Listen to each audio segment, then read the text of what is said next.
Terima kasih atas waktu dan kesempatan yang telah diberikan kepada kelompok kami. Kami dari kelompok 4, di sini kami akan membahas mengenai struktur modal perusahaan. Baik, sebelum melakukan presentasi, izinkan kami untuk memperkenalkan diri terlebih dahulu. Dengan saya sendiri, Nikade Dunda Jenti Putri dengan NIM 2021-21451, dan rekan saya Niluh Putu Eka Afinayanti dengan NIM 2021-21440, dan ada juga Elviana Fanul dengan NIM 2021-21444, dan yang terakhir ada Imade Ardana dengan NIM 2021-21448. Pokok pembahasan yang akan dibahas oleh kelompok kami, yang pertama ada struktur modal, yang kedua ada pendekatan nilai sekarang, yang ketiga ada WACC, Weighted Average Cost of Capital. Baik, di sini saya akan membahas tentang teori struktur modal. Dalam pembahasan masalah struktur modal dan dampaknya pada biaya modal perusahaan akan ditinjau secara teoritis dengan model capital market lain dan pilihan investor. Pendekatan yang dapat digunakan dalam struktur modal, yang pertama, pendekatan tradisional, yang kedua, model Modigliani dan Miller, dan yang ketiga yaitu empirical evidence. Yang pertama, yaitu pendekatan tradisional. Pendekatan tradisional berpandangan dari suatu konsep pendapatan neto yang dimodifikasi dalam pembelanjaan dunia nyata. Pada pokoknya, model ini dikatakan bahwa nampaknya akan ada suatu cakupan tentang rasio hutang dan modal, di mana ketika terlewati, maka akan mengakibatkan meningkatnya biaya modal. Baik, yang kedua yaitu model Modigliani dan Miller. Dalam Brigham, Gapensky, dan Davies tahun 2000, teori mengenai struktur modal modern bermula pada tahun 1958 ketika Franco Modigliani dan Milton Miller, yang kemudian kita sebut dengan MM, mempublikasikan apa yang disebut sebagai artikel keuangan yang paling berpengaruh yang pernah ditulis. MM membuktikan bahwa nilai suatu perusahaan tidak dipengaruhi oleh struktur modalnya. Dengan kata lain, bahwa tidak menjadi masalah bagaimana perusahaan membiayai operasinya, jadi struktur modal tidak relevan. Tetapi studi MM didasarkan pada sejumlah asumsi yang tidak realistis, antara lain, yang pertama, tidak ada biaya broker atau pialang, yang kedua, tidak ada pajak, yang ketiga, tidak ada biaya kebangkrutan, yang keempat, para investor dapat meminjam dengan tingkat suku bunga yang sama dengan perseroan, yang kelima, semua investor mempunyai informasi yang sama, seperti manajemen mengenai peluang investasi perusahaan di masa mendatang, dan yang keenam, EBIT tidak dipengaruhi oleh penggunaan utang. Hasil kerja MM menandai awal dari riset atas struktur modal modern. Adapun riset-riset tersebut, baik yang pertama yaitu efek pajak. Peraturan perpajakan memperbolehkan pengurangan pembayaran bunga sebagai beban, tetapi pembayaran dividen kepada pemegang saham tidak dapat dikurangkan. Tetapi, kesimpulan itu kemudian diubah oleh Milton Miller ketika ia membahas efek dari pajak perorangan. Ia menyatakan bahwa semua penghasilan dari obligasi pada umumnya adalah bunga yang dikenakan pajak sebagai penghasilan perorangan pada tarif yang mencapai 39,6%, sementara penghasilan dari saham biasanya sebagian berasal dari dividen dan sebagian dari keuntungan modal. Selanjutnya, keuntungan modal dikenakan pajak dengan tarif maksimum 28% dan pajak ini ditangguhkan sebagai saham itu terjual dan keuangan realisasi. Pengembalian atas saham biasa dikenakan pajak dengan tarif efektif yang lebih rendah daripada pengembalian atas utang.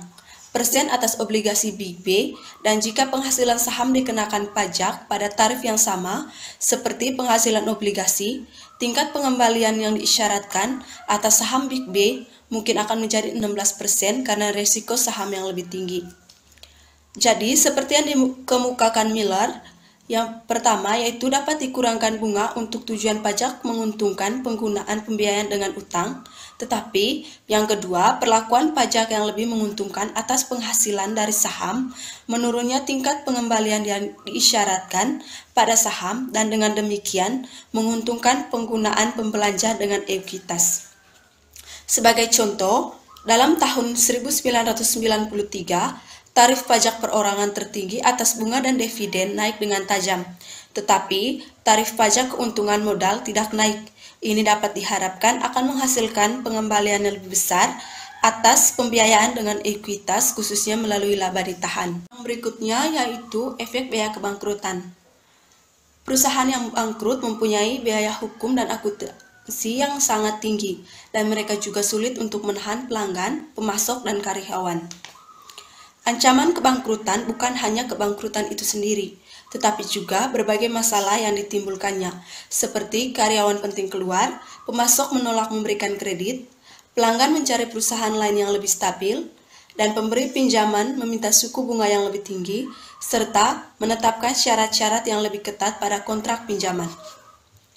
Masalah yang berkaitan dengan kebangkrutan semakin cenderung muncul apabila suatu perusahaan menyertakan lebih banyak utang dalam struktur modalnya. Karena itu, biaya kebangkrutan menghalangi perusahaan menggunakan utang yang berlebihan. Biaya yang terkait dengan kebangkrutan mempunyai dua komponen.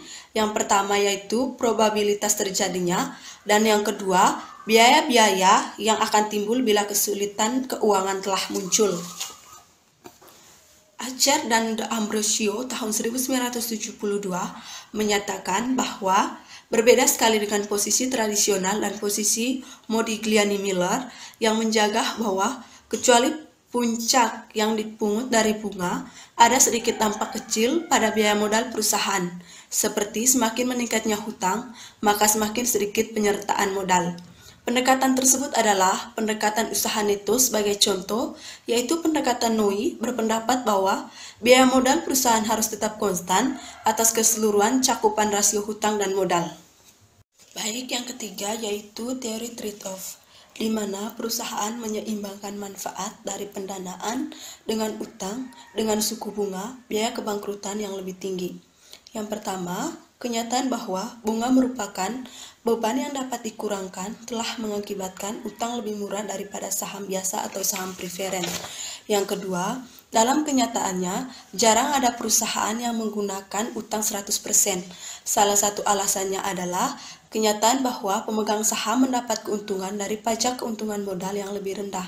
Yang ketiga, ada suatu tingkat utang yang merupakan ambang batas disebut D untuk jumlah utang yang lebih rendah dari tingkat tersebut. Kemudian kebangkrutan sangat kecil sehingga tidak material.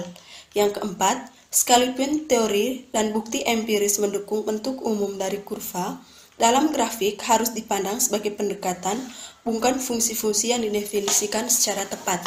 Yang kelima, aspek lain yang mengganggu dari teori struktur modal adalah kenyataan bahwa banyak perusahaan besar yang berhasil, seperti Intel dan Microsoft menggunakan utang yang jauh lebih kecil daripada yang dianjurkan menurut teori tersebut. Baik, yang keempat yaitu teori pengisyaratan. Mengasumsikan bahwa investor memiliki informasi yang sama mengenai prospek perusahaan seperti yang dimiliki para manajer lain. Ini disebut kesamaan informasi atau symmetric information, akan tetapi dalam kenyataannya, manajer mempunyai informasi yang lebih baik daripada investor luar. Hal ini disebut ketidaksamaan informasi atau asymmetric information, dan ini sangat berpengaruh terhadap keputusan struktur modal yang optimal. Baik, yang kelima yaitu leverage buyout. LBO merupakan salah satu cara untuk mengurangi kelebihan arus kas. Hutang LBO digunakan untuk membiayai pembelian saham perusahaan, sesudah itu perusahaan goes privat. Banyak LBO yang khususnya biasa terjadi selama akhir tahun 1980-an telah dirancang secara spesifik untuk mengurangi pemborosan perusahaan. Pembayaran utang yang tinggi memaksa manajer untuk menahan kas dengan meniadakan pengeluaran yang tidak perlu. Meningkatnya utang dan mengurangi arus kas bebas mempunyai kekurangan. Hal itu meningkatkan resiko kebangkrutan.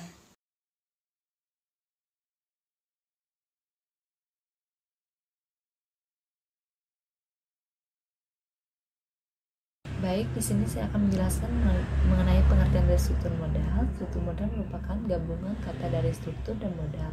Istilah struktur sendiri diartikan sebagai pengaturan setiap bagian yang lebih rinci, sedangkan kata modal merupakan kumpulan uang pokok untuk menjalankan usaha. Oleh sebab itu, struktur modal memiliki arti yaitu pengaturan uang. Adapun pengertian struktur modal menurut para ahli, yang pertama ada Gerd Steinbrink mendefinisikan struktur modal sebagai suatu proses peningkatan kapitalisasi perusahaan yang mencakup berbagai sumber daya yang dapat dikuasai seperti pinjaman, cadangan, obligasi, dan saham. Kemudian ada Hempetron mengartikan struktur modal sebagai proses campuran dari suatu dampak yang ditimbulkan karena hutang dan ekuitas terhadap pembiayaan aset perusahaan. Adapun tujuan dari struktur modal, yaitu struktur modal memiliki tujuan dalam mengkolaborasikan sumber-sumber dana baik permanen maupun aktivitas dalam kegiatan operasional perusahaan. Yang pertama, perusahaan mencapai nilai yang optimal. Yang kedua, ada struktur modal dapat menjaga kualitas serta eligibilitas suatu perusahaan dalam melakukan kegiatannya. Adapun faktor yang mempengaruhi struktur modal, yang pertama ada struktur aktiva. Nah, seorang ahli ekonomi, Syamsuddin, menyatakan bahwa struktur aktiva atau taxability merupakan suatu bentuk pemenuhan alokasi dana untuk setiap komponen aktiva baik tetap maupun lancar. Ketika suatu perusahaan menanam modal dalam bentuk aktiva tetap, maka pemenuhan modal berasal dari kepemilikan sendiri sehingga hutang hanyalah pelengkap. Sedangkan perusahaan yang menggunakan aktiva lancar lebih besar akan cenderung memilih utang sebagai pemenuhan dana. Yang kedua ada growth opportunity. Adalah sebuah peluang yang dimiliki perusahaan untuk tumbuh ke depannya, namun beberapa ahli mengemukakan pendapat yang berbeda, di mana growth opportunity merupakan titik perubahan aktiva yang perusahaan miliki. Oleh sebab itu, perusahaan akan cenderung melakukan investasi demi keuntungannya sendiri. Kemudian ada ukuran perusahaan atau firm size, adalah ukuran perusahaan yang sangat mempengaruhi struktur modal. Hal ini dikarenakan aktivitas yang dapat dilakukan untuk mengembangkan struktur modal terlihat dari kemajuan atau besar kecilnya suatu perusahaan.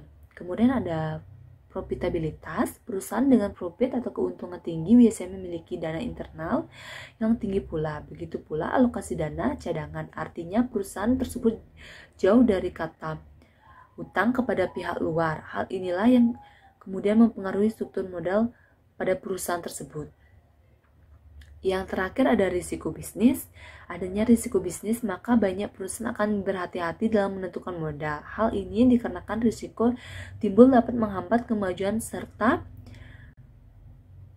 menghambat pendanaan serta berpengaruh negatif terhadap sistem pendanaan internal. Kemudian ada fungsi dari struktur modal. Yang pertama ada maksimalisasi pengembalian, yaitu peningkatan laba pada saham dapat ditingkatkan dengan mengatur struktur modal yang baik. Hal ini membuat pemilik saham mendapatkan pengembalian yang optimal.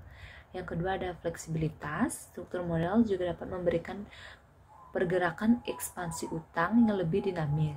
Yang ketiga ada solvabilitas, yaitu likuiditas perusahaan akan terjaga dengan adanya struktur modal yang baik. Kemudian ada meningkatkan nilai perusahaan. Para investor mencari perusahaan yang memiliki struktur modal baik. Dengan kata lain, investor lebih suka menanam uang mereka hanya pada perusahaan dengan tata permodalan yang terjaga. Kemudian ada mengurangi risiko keuangan. Keseimbangan antara proporsi utang dan ekuitas dapat dilakukan dengan memiliki struktur modal yang baik. Oleh sebab itu, perusahaan akan terhindar dari kondisi keuangan krisis dan jauh dari kebangkrutan. Kemudian ada meminimalkan biaya modal. Struktur modal juga dapat dirancang untuk memenuhi modal utang jangka panjang yang strategis. Kemudian ada alat perencanaan pajak. Perusahaan yang mengambil dana utang sebagai modalnya cenderung akan mengalami kesulitan di jangka panjang saat tidak memiliki struktur modal yang baik. Kemudian ada pemanfaatan dana optimal. Perusahaan yang memiliki struktur modal baik akan lebih leluasa dalam menyusun rencana secara sistematis dan strategis. Kemudian ada contoh perhitungan struktur modal. Perusahaan ABC memiliki total modal sebesar 1 miliar rupiah. Modal tersebut terbagi menjadi dua komponen utama. Yang pertama, ekuitas sebesar 600 juta pada utang sebesar 400 juta. Untuk menghitung persentase masing-masing komponen modal struktur modal, kita dapat menggunakan rumus berikut. Persentase ekuitas sama dengan ekuitas per total modal dikali 100%. Kemudian persentase ekuitas 600 juta dibagi dengan 1 miliar dikali 100%. Hasil dari persentase ekuitas yaitu 60%. Kemudian ada persentase utang per total modal dikali 100% sama dengan 400 juta dibagi dengan 1 miliar dikali 100%. Persentase utang yaitu 40%. Dalam contoh struktur modal perusahaan ABC terdiri dari 60% ekuitas dan 40% utang. Artinya sebagian besar modal perusahaan berasal dari ekuitas pemilik, sedangkan sebagian kecil berasal dari utang. Baik, di sini saya akan menjelaskan mengenai pendekatan nilai sekarang. Pendekatan nilai sekarang dilakukan dengan menghitung seluruh aliran kas yang akan diterima, memegang saham dari saham di masa datang, dan kemudian diskontokan dengan tingkat bunga diskonto, biasanya sebesar tingkat return yang disyaratkan. Penentuan nilai saham dengan menggunakan pendekatan nilai sekarang pada prinsipnya sama dengan prinsip perhitungan nilai sekarang, seperti pada obligasi. Perhitungan nilai saham dilakukan dengan mendiskontokan semua aliran kas yang diharapkan di masa datang dengan tingkat diskonto sebesar tingkat return yang disyaratkan investor. Kemudian, proses penilaian saham meliputi yang pertama yaitu estimasi aliran kas saham di masa depan. Hal ini dilakukan dengan menentukan jumlah dan waktu aliran kas yang diharapkan. Yang kedua yaitu estimasi tingkat return yang disyaratkan.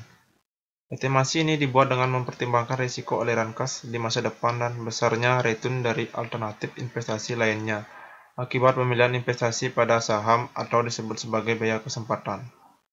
Tingkat return harapan dari setiap aliran kas bisa bersifat konstan sepanjang waktu atau berubah-ubah. Yang ketiga yaitu mendiskontokan setiap aliran kas dengan tingkat diskonto sebesar tingkat return yang disyaratkan. Yang keempat yaitu nilai sekarang setiap aliran kas tersebut dijumlahkan sehingga diperoleh nilai intrinsik saham bersangkutan. Kemudian aliran kas atau cash flow. Komponen lainnya dalam penentuan nilai saham dengan pendekatan nilai sekarang adalah aliran kas atau cash flow. Dalam komponen ini, permasalahannya adalah yang pertama yaitu aliran kas dalam bentuk apa yang akan digunakan dalam penilaian saham. Yang kedua yaitu berapa jumlah aliran kas yang diharapkan. Yang ketiga, kapan aliran kas tersebut diperoleh. Aliran kas yang bisa dipakai dalam penilaian saham adalah earning perusahaan. Dari sudut pandang investor yang akan membeli saham, aliran kas yang akan diterima investor adalah earning yang akan dibagikan dalam bentuk dividen, sehingga dapat digunakan komponen dividen sebagai dasar penilaian saham. Penentuan nilai saham atau pendekatan nilai sekarang dengan menggunakan komponen dividen bisa dilakukan dengan menggunakan berbagai model. Halo, di sini saya akan menjelaskan tentang WACC atau Weighted Average Cost of Capital adalah jenis rasio keuangan yang menghitung total biaya modal atau cost of capital perusahaan dari semua sumber, baik dari ekuitas dan utang secara proporsional. Ini juga terkait bagaimana struktur modal atau kapital struktur perusahaan. Ekuitas atau equity mencakup saham biasa atau common stock dan saham preferred atau preference stock. WACC sendiri juga dianggap sebagai perhitungan yang kompleks karena melibatkan semua sumber pendanaan, baik dari yang berasal dari utang maupun ekuitas. Selanjutnya yaitu konsep biaya modal. Biaya modal atau cost of capital adalah total biaya real yang dikeluarkan perusahaan untuk memperoleh pendanaan dari berbagai sumber, seperti utang dan ekuitas. Dari berbagai sumber dana tersebut, kemudian dihitung biaya modal rata-rata yang dikenal sebagai biaya modal rata-rata tertimbang, atau WACC. Biaya modal digunakan untuk mendanai proyek atau investasi atau aktivitas bisnis perusahaan. Secara umum, biaya modal dapat dipengaruhi oleh keputusan operasi perusahaan, keadaan pasar saham, dan kondisi perekonomian.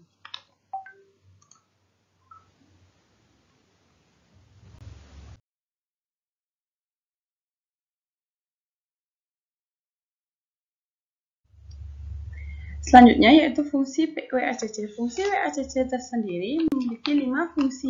Yang pertama yaitu WACC berfungsi sebagai financial modeling, yaitu sebagai tindakan diskonto untuk menghitung tingkat net present value dari suatu bisnis.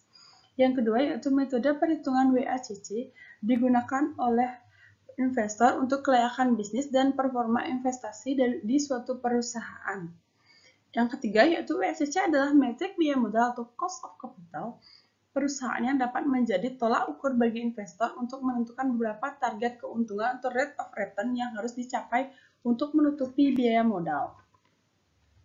Selanjutnya yaitu menganalisis struktur modal atau kapital struktur perusahaan. Apakah itu berasal dari ekuitas atau equity atau utang atau debt atau kombinasi dari keduanya, dan mana sumber pendanaan yang lebih besar antara ekuitas dan utang. Selanjutnya yaitu mengukur kinerja perusahaan.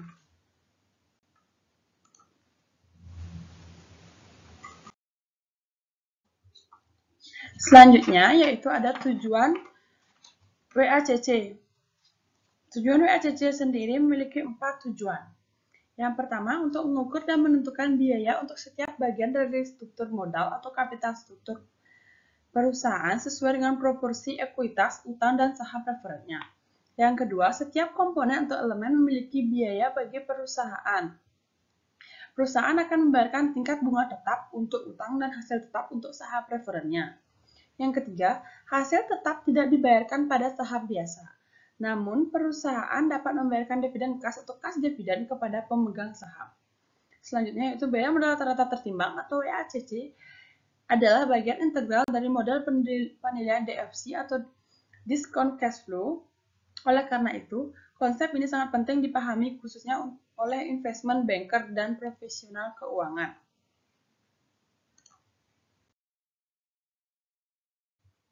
Selanjutnya yaitu ada rumus WACC. Yaitu WACC sama dengan E per F dikali RI, DE per F dikali RD, dikali 1 dikurangi T. Keterangan dari masing-masing rumus tersebut yaitu E sama dengan market value dari ekuitas, D market value dari utang, F sama dengan E ditambah D, RE sama dengan cost of equity, RD sama dengan cost of debt, TC sama dengan corporate tax rate, dan E per F sama dengan persentase dari modal perusahaan berupa ekuitas, dan D per F yang berarti persentase dari modal perusahaan berupa utang.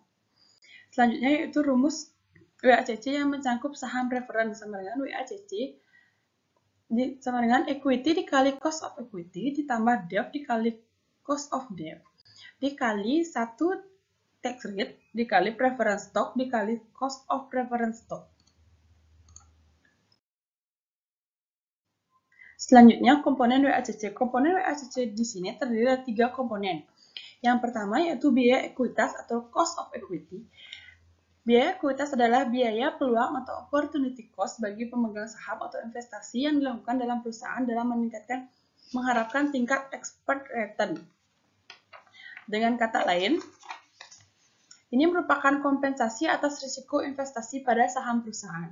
Biaya ekuitas dapat dihitung dengan capital asset pricing model atau CAPM yang membuat perusahaan persamaan pengembalian atas volatilitas return ditambah dengan risiko. Rumus dari cost of equity yaitu RE sama dengan RF ditambah beta dikali dalam kurung RM dikurang RF. Yaitu keterangannya RE sama dengan cost of equity, RF sama dengan risk free rate atau tingkat bebas risiko yakni return dari government bond. Beta adalah beta ekuitas atau risiko pasar, dan RM adalah return historis pasar atau market risk premium. Yang kedua yaitu biaya utang. Biaya utang adalah tingkat bunga atau interest rate yang dibayarkan oleh perusahaan kepada kreditur atau institusi keuangan sebagai pemberi pinjaman. Biaya utang dapat dengan mudah dihitung berdasarkan dari tingkat bunga yang ditetapkan sesuai jatuh tempo. Rumus dari biaya utang atau cost of debt formula yaitu RE sama dengan RF ditambah tingkat risiko kredit dikali 1 dikurangi tax rate, yang dimana RE sama dengan cost of debt, yang RF sama dengan risk free rate, dan T sama dengan tax rate. Selanjutnya yang ketiga yaitu saham preferen. Karena pembayaran bunga bisa dikurangi dari pajak, maka cost of capital harus dikalikan atau 1 dikurang tax rate. Disebut juga sebagai nilai penindung pajak.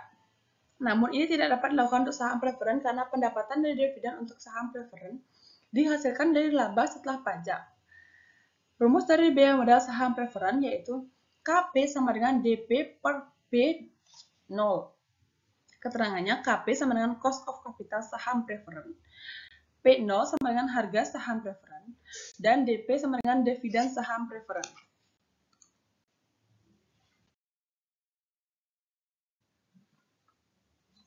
Selanjutnya yaitu contoh kasus dari biaya modal dalam WACC yaitu PT Investnesia ingin melakukan ekspansi bisnis dari sektor fintech dan butuh biaya modal sebesar 1,5 miliar. Investnesia menerbitkan saham sebanyak 1 juta lembar dengan harga 1.000 per lembar. Investor atau pemegang saham preferennya ingin imbal balik atau return saham sebesar 20%. Investnesia juga mengambil pengembalian utang bank sebesar 500 juta dengan suku bunga 10%. Yang dimana asumsi bahwa pajak perusahaan sebesar 20%. Dengan demikian berapa WACC dari Investnesia tersebut?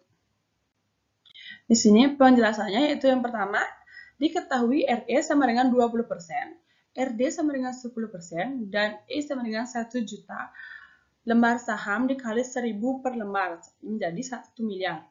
Dan D sama dengan 500 juta, V sama dengan 1 miliar ditambah 500 juta sama dengan 1,5 miliar, dan T sama dengan 20% atau 0,2.